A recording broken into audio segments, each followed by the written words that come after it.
13 mai 2024, dernier jour pour le dépôt des candidatures aux 7 postes du bureau définitif de l'Assemblée nationale. Les regards des Congolais sont fixés vers la chambre basse du Parlement. Les avis de la population restent partagés sur les tickets présentés par les présidiums de l'Union sacrée. Si vous regardez la composition de tous ces tickets qu'on propose, en réalité, ce sont les 6 membres du présidium qui sont servis.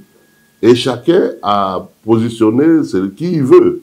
Si on peut accepter malgré nous que d'autres reviennent, mais néanmoins, il y en a qui devaient avoir honte. Si ces membres-là de la famille ont été votés par la population et que dans leur parcours, ils ont eu à faire les études, ils n'ont pas triché et qu'ils sont là.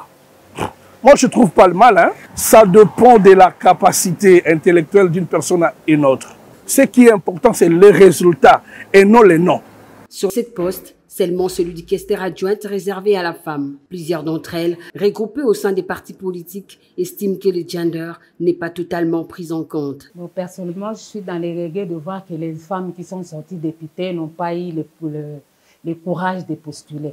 Peut-être qu'il y a eu un choix où il y a eu un quota qu'on a dit que les femmes ne doivent pas postuler. Mais j'estime, s'il n'y a pas une décision par là, les femmes doivent postuler et occuper. Parce qu'il y a des femmes qui ont des têtes bien faites.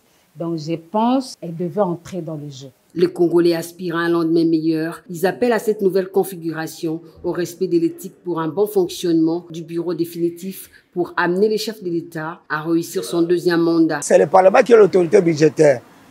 Vous connaissez aussi la santé de notre pays.